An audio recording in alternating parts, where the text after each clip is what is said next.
And I think like we need positive female and male role models for the youth coming up. I mean, it's like they just kind of seem to be like wandering, aimlessly. Not all of them, because I hate that. People who deal in absolutions just drive me crazy, but it's definitely something that we need to look into.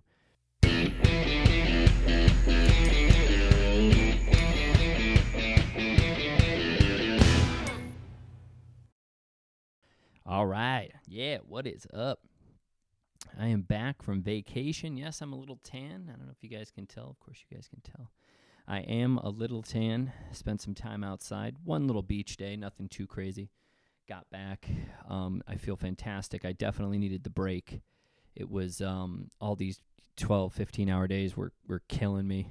I mean, those of you who know me, know that, I just, put my head down, grit and go. But man, it was really taking a toll on me. Some of the things that I was doing, and it really just stemmed from just having to do what you have to do after all this quarantine and COVID, stuff that we had to do. You just gotta have to put your head down and you just gotta do it. But that's not to say that you can't break down or you don't start to kind of notice some certain things. So I practiced that 80-20, and I knew that balance of 80-20, and I needed that relaxation. So it was so good. Spent some time with my family. That's the best. Just going to the beach, just relax and having a couple of drinks, eating oysters. Yes, I love oysters. It's kind of hit or miss with people, but I definitely needed it. And kind of through all of that, I got to thinking, of what motivates me. What motivates me more. And I kind of was thinking as I was laying there on the beach, and I was just kind of like, man, I have a crazy work ethic, and I have a crazy,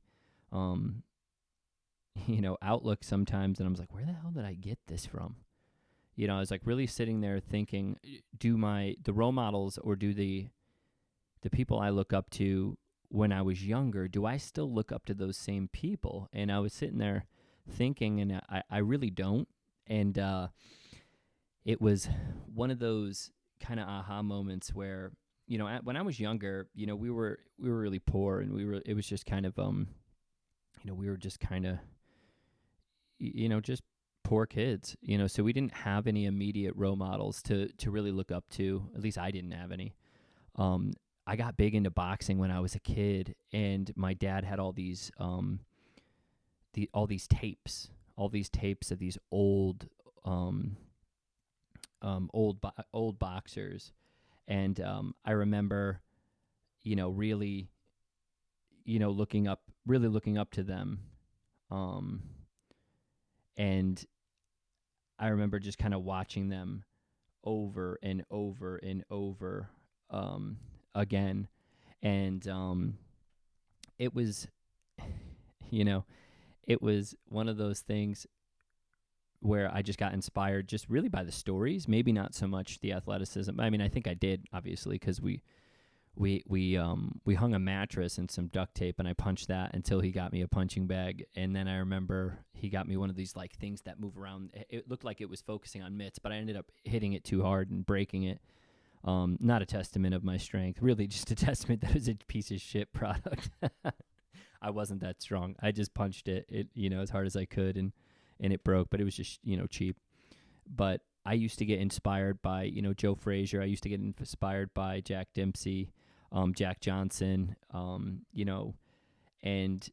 all the Muhammad Ali, the normal, Floyd Mayweather, all these boxers. And then I started to realize, like, do I have that same outlook? Once I started, realizing and getting in the gyms and realizing that a lot of those people were punch drunk. Like a lot of the people that coaches and old boxers that I would talk to, or trainers, they were all like punch drunk. And I was like, I noticed really early on in my life that I was like, I'm pretty witty. I mean, I'm always like talking shit, and I'm always saying something to somebody.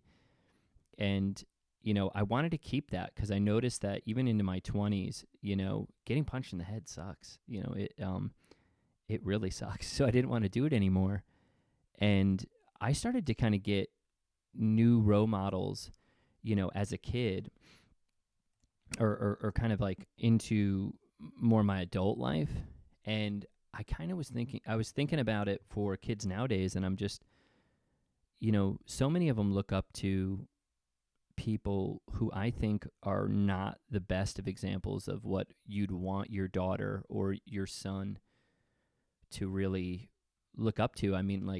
You could say athletes, but is your son or daughter going to be playing that sport? You could say, celebrities, but I think that, even now, Ellen DeGeneres, she's, everybody's like, oh my God, I love Ellen. I love Ellen. And now it's like, man, she's not been that great, so it's like we look up to celebrities, and I never have, like, not really. But I know that a lot of young kids, and I know that a lot of young, men and women definitely do. It's never been my thing, but I could totally understand that, why they would look up to them. So is the role models dwindling? Like, is it going away?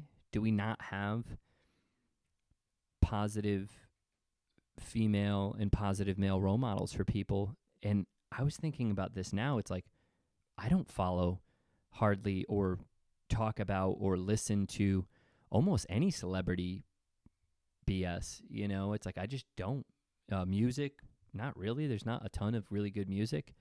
And, the kids nowadays will tell me otherwise, but I still don't hear it. And I can't sit there and say that our music was the best.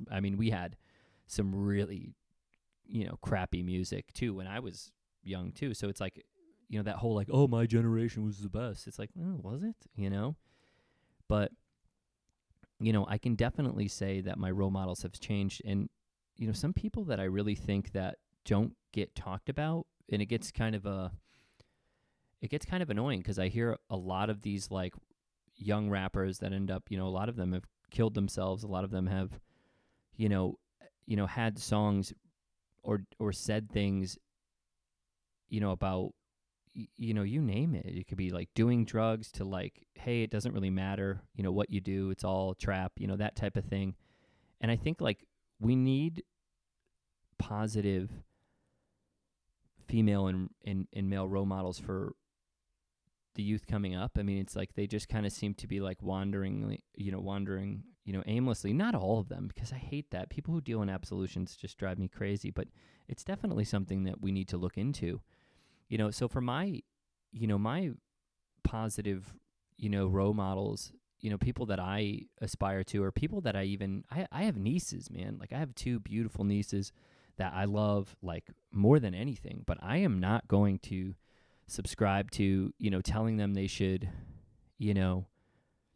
follow or do anything or try to hold them back. Like that's been bothering me, is like people's treatment of, the youth too, like that they're, you just got to hold their hand the whole time. It's like, no, it's, sometimes they got to fall. Sometimes they got to, and they need to see good, positive role models, and it's like, I'm listening to what some of them are saying, including my nieces. And it's kind of like, so I went through, these three women that I follow, and one of my clients this morning sent me this other person. So I guess I'll kind of just talk about her really quickly. And this is just three women that, I look at and see their social media presence. I see what their accomplishments are, and I see that they're actually doing, not just saying, not just taking a picture. And, it's like, we need more of that. We need more doing. That's the thing that's been killing me, is like, here I am sitting there with my head down, working my ass off, and it's a doing, that I admire more than the style, more than a picture, more than anything else, or how they treat people or what they do. And it's like, that's badass. I think we need that, especially positive female role models and positive male role models. Like it's okay, So some of these people, definitely are more on the not athletic side, but have athletic achievements or just kind of really hard achievements. But what kind of person does that make them? It makes them a tough person. So, one of my clients this morning, Terry, she sent me um, Jade Hammeister, Hammeister, um, Hammeister. I watched her TED Talk. It was phenomenal. It's about 9 minutes. I'll make sure I put it down into the comments because it was just absolutely amazing. And she was the youngest person to pull off the polar hat trick and to ski to the North and South Pole across the second largest polar ice cap on the planet, which is Greenland. So anybody that's willing to do some shit in the cold automatically gets my thumbs up. That sucks. I mean, it's so cold. And even in the TED Talk, she talks about she got frostnip, which I think is just frostbite. She has a Australian accent, but she got frostbite on her ass. That's terrible, But just from going out to the bathroom really quickly and trying to come back, so that's badass, literally. I mean, it's just what more can you say? That's just amazing. So you have somebody like that, and she was always talking about being more, not less, in that talk, and I think that's a good message for a lot of young women, a lot of young people out there that are really they're kind of wandering aimlessly. It's like push yourself to the limits, and we're only going to get into more people who are pushing themselves to the limits as far as females for these next two people. But I follow Steph Cohen. I think she's absolutely beautiful, extremely strong. She holds the APA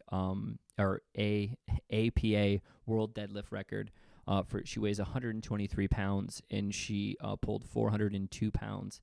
She's also a doctor of physical therapy, and that has a long list of achievements as far as when it comes to lifting and physical fitness. And I think has great messages towards women who want to push themselves and push their bodies. It's like, come on, what are we doing here? It's like you can do whatever the hell you want. We're still going to let what other people are saying, holding us back. It's like these are two people that definitely have not, kind of just said, screw you. I'm going to do whatever the hell I want to do. And I admire that because they're the ones that are going to become the new normal. So I, not new normal, but aspire others to do things like that. And I think that's huge. So the other person is Courtney Dalewalter. I know I'm terrible with last names. I'm probably butchering it all. I started following her maybe like 2 years ago. I saw her on the Joe Rogan Experience, and she won the 2017 edition of the Moab 240 race.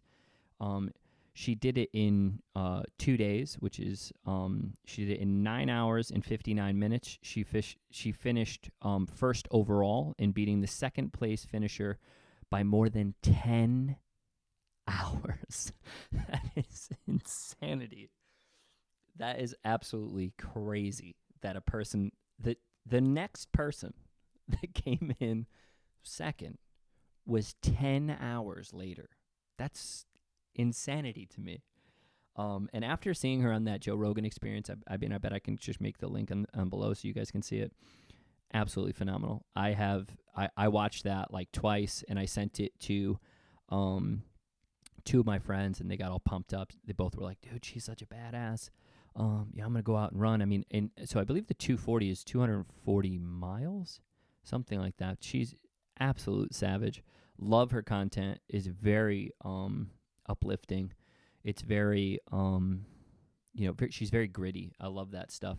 So I was just kind of looking at it and some positive female role models for young females, because I was, like I said, I was just sitting there thinking, I was like, come on now, what's going on? We want to have, I keep seeing all these people getting found out, all these celebrities doing awful things. And I'm not saying that people don't go without faults, but I think we need to start looking at substance.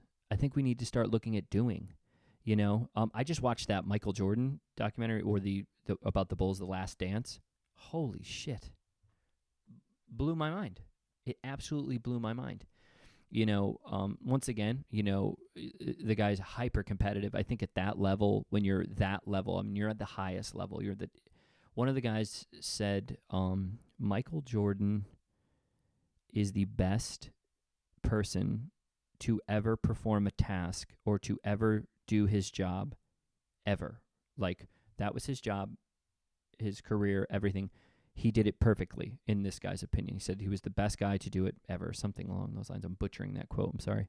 But I thought that was amazing, and, I think positive, I mean, if you're a self-aware young person, which right now is rare, but if you are out there and you really want to start looking into people that are going to motivate you, I get motivated interchangeably. I don't really look at male or female. I'll be honest. I mean, like, I look at people, I'm like, that's badass. That's just such, I'm that guy at the party when everybody's sitting there talking about, oh, I could do that. I'm like, nope, no, you couldn't. You couldn't do that even if you tried. I had a buddy, and he was talking about the Conor McGregor and the Floyd Mayweather fight, and he said, I could go a round or two with Floyd, and I can score points. And I said, okay. I said, you mean if you took off your job, let's just say you trained, 5 days a week, as hard as you can. You ate right, you slept right, you did it for 3 years. That's all you did was focus on boxing, focus on ring work, sparring, all that stuff. He goes, I'm like, so you'd work really hard? He goes, yeah. I go, you'd drink water every day, you'd make sure your nutrition is 100%. Yeah. You'd practice 5 hours a day. Yeah. You still couldn't do it. You still couldn't compete with this person. That's how great that man is. One of the best defensive boxers of all time. So the thing is, it comes down to, I appreciate greatness. And so then it was just so happened that Clarissa Shields was fighting too. Another great positive female role model, one of the best, women's boxers of all time, in my opinion, maybe of all time. And he said the same thing. Oh, I bet I could beat her. And I'm like, you mean if you practice really hard? You mean if you did it for 5-6 hours and you did all this and, all you did was eat and train and does? He's like, oh, yeah. I go, no, you still couldn't beat her. Because that's how good she is. And you need to respect that. So I'm that person that I don't care. I mean, the respect is there. I've trained young athletes, male, female, people that just, amazing. And I've also just talked with people that just do amazing. So it's crazy because as a young person, kind of throughout this, I remember, my buddies were like, oh, I love Scarface. I love, Casino, and I love Goodfellas. And I was this guy with this face, like, what? I go, have any of you watched the end of this movie? Any of you? It doesn't end well. Like, I don't know if you guys know this, spoiler alert, Scarface dies at the end. And I had buddies that were all about I want to be Scarface. I'm like, Scarface. You don't want to be like Scarface. Definitely not. You don't want to be like any of Joe Pesci's characters in Goodfellas or Casino. You don't want to be either one. Doesn't work out that well for him in the end. Just saying. I mean, spoiler alert, those movies have been out forever. If you haven't seen them, you're out of your mind. So, so for me right now, I was trying to think of like 3 people that I draw inspiration from, or that I do, or that young men can definitely look up to. So, one of them, I might share his stuff. I know our staff shares most of his stuff too, and I know every single personal trainer that I know shares his stuff. So, one would be Jordan Syatt, which is absolutely, and yes, I got his name right. Finally, Jordan Syatt, but I know I'm an idiot. And, some of the things, he's a 5-time world record powerlifter holder, precision nutrition and Westside Barbell coach, and has a bachelor's in science, health and science, behavior science with a focus on strength and conditioning, holds several powerlifting world records, and this is how I knew him, and this is how I kind of got in. So it was a long time ago. He was Gary Vee's personal trainer and strength and nutrition coach. And I was such a Gary Vee. I'm such a huge Gary Vee fan. It's not even funny. I bought his shoes. I bought the whole nine. I had to. I mean, he just hook, line, sinker got me because it's all about Gary Vee. Has always been like, you got to work hard. And it's always been, kind of like my only thing that I can contribute to, the world is just working hard. And, I've never been really good or like skillful at things. It just comes with great practice and work ethic. So, I think Jordan is phenomenal. I think what he does for the fitness industry is great. He's a truth teller, and I think that he pisses a lot of people off, and that's good. You need to piss people off, especially with that. I mean, piss them off. Who gives a shit? So, somebody else, I actually heard about him a while ago because of some things that I was looking into for the military. But then I kind of caught on to more of his fitness side stuff, which is the one, the only David Goggins. So David Goggins held the world record pull-ups, 200 in 2013, held the most pull-ups in 24 hours period, which was 4,030, which is insane. And he did inspire me. After I read his book, I was going to talk about this after, but Can't Hurt Me. It was one of the best books I've ever read. And if you were an impoverished kid, if you were a really poor kid, read that book. If you were if you really struggled internally because you never thought you were good enough, or it was like money, or it was just class, or you've had always people talking down to you or whatever, read that book. It is one of the best books I've ever read. I've read it twice. It was absolutely phenomenal. I think people are saying he's the baddest man on the planet, or the most toughest man on the planet, and I would have to agree. He's also, I think, the only member of the U.S. Armed Forces to complete SEAL training, U.S. Army Ranger School, and Air Force Tactical Air Controller training. That is insane. And when he talks about it in the book, your just mind is blown that you have to take it to a different place mentally. So it was one of the best books I've ever read, and some of the best stories I've ever read. He also came third place in the Badwater 135, which is a 135-mile ultra marathon race across Death Valley. Widely received as like the worst or the craziest terrain and the most difficult place. So he talks about that in the book too, which really kind of reiterates everything that him being a badass. And it definitely helps, and it helped me, and it made me. I got all pumped up after I read his book, and I did 1,000. I did 1,000 pull-ups. I did 1,000 push-ups, and I just was talking about that yesterday. It was so hard, but I did it over a couple hours, and I was just wrecked the next day. I worked myself up to it for a couple months. But I was just determined just to do things more mentally, and that's kind of been always my deal, is pushing myself a little bit more mentally. But I just think that these are good examples of people that you should aspire to. And the last one, for me, is somebody that I think really changed my life, and hopefully a lot of young men and a lot of young women have changed theirs. And I've actually recommended his book to probably about maybe like 10 people, and I think every single person, some people said it was a little much, but most people said it was a fantastic book and helped them pick up their responsibility. And that would be Jordan B. Peterson. I talk about him a lot, and he's a professor at the University of Toronto. He was a clinical psychologist, and in my opinion has led the charge on free speech. I think he's a phenomenal teacher. I even think he's even an even better author, and very calculated with his speech. That's the one thing that I try to do, and I tell young men and I tell young women, hey, be a little bit more calculated with your speech. Have those boundaries of set for yourself, and I mean that in a way like where you're very good and very, when you talk, you're not wasting time. Like, don't waste any time. Be direct with people too. So he kind of helped me in that sense, is being a little bit more direct with people, and I think that it's helped me in my career, and it's also helped me, mentally for sure. He wrote Maps of Meaning, which is a phenomenal book, but 12 Rules for Life, The Antidote for Chaos, is one of my favorite books I've ever read.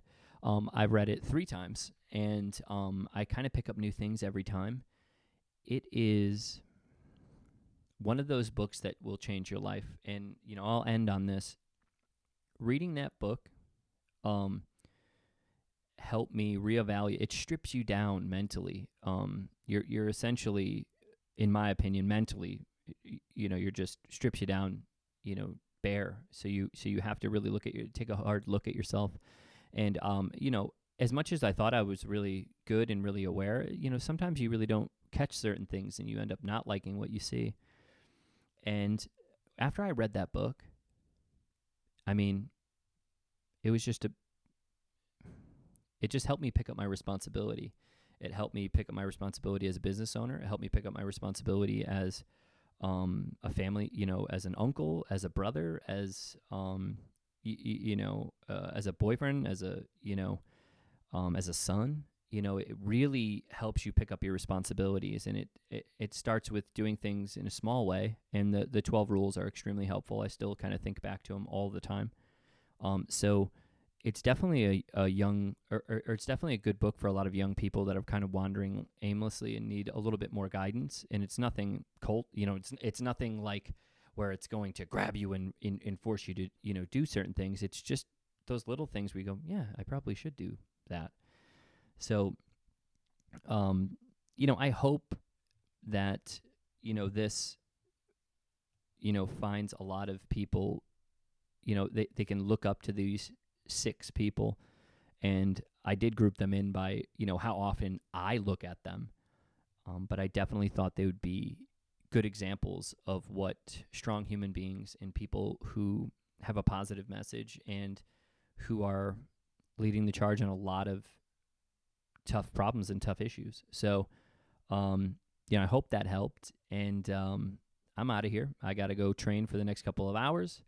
And then I got to go pick up my responsibilities. I got to make sure I stay nice and balanced. I'm feeling good after that vacation. So I'm out of here, and I will see you guys all next week. All right, later. Live Sculpted.